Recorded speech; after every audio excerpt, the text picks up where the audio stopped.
day everyone, today I will show you my 2010 Toyota Corolla XRS and the mods I've made to it. Now this car is not in mint condition, as you can see. There's some minor scuffs and scrapes all around, but it's really a daily driver. I bought it when it had 148,000 kilometers on it. Now it's reached 206, and it's living up to Toyota's legendary reliability.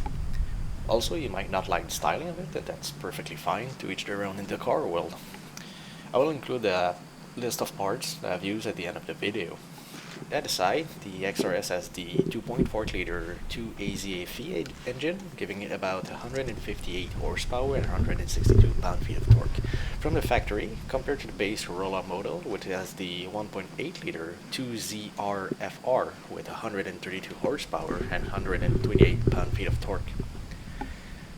So here we have the engine bay. Yeah, it's quite nasty. Might give it some kind of restoration one day. As you can see here, I've installed an aftermarket exhaust manifold from Megan Racing. If you look it up online, you will find that it's made for the first generation of Scion TC, but it fits bolt-on since it's the same engine layout. Note here that the O2 sensor insert, it's a bit too far and kinks the wire, but fortunately you can find extension cords online. Then we have the engine cold air intake that goes all the way down under the driver's side headlight. Gives it quite a nice intake sound actually. And finally here we have the unit chip, which is an in-between a piggyback and a fully standalone ECU that would cost up to $2,000. Honestly, I've had a great buying experience with unit chip. They do make sure that the product will suit your engine and also the mods that you installed. There's several options when you check it out online. They will provide a plug-and-play harness and also two fuel maps. One's for premium fuel, the other one's for regular. You can toggle it with the included switch. After a couple thousand kilometers, I still have the same gas mileage as if I drive casually to work or for errands. But if you floor it, or at least drive it more aggressively, then you easily feel the difference in power delivery. It's quite fun. At the back here, we have Corolla Axleback exhaust. Gives it a nice deep rumble, but it's not too obnoxious, not too loud. At idle and driving casually, it's hardly noticeable until you give it a little bit of throttle. There's a lesson.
Sounds a little bit ricey at high RPMs, about 4,500, but bear in mind that I'm using a GoPro Hero 5 audio, so that might not be the best sound quality.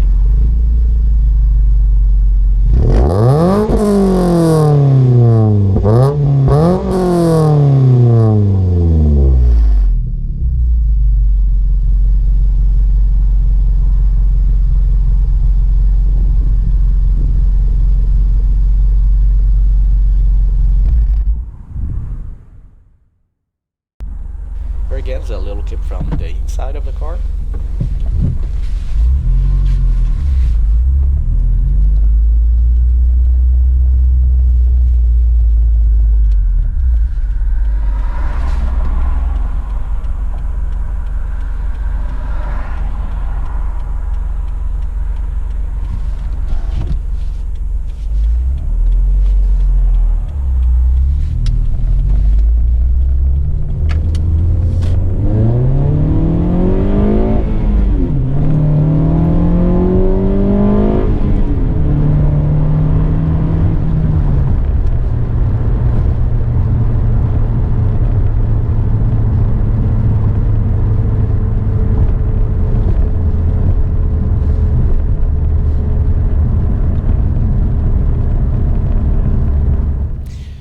is. If you're wondering about numbers, I didn't dyno the car. I don't intend to.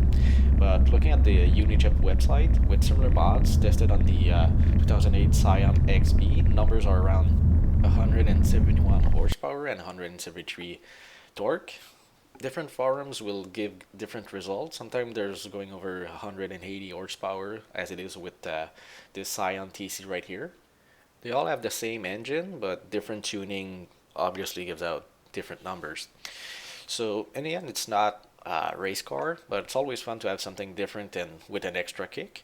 And besides for Corolla, there's not much of parts out there, so you can look it up what I've made and what you want to invest, because you can make it fast, of course, but you'd have to invest thousands. So in my book, that's not worth it. So there it is. Thank you for watching, and have a great day.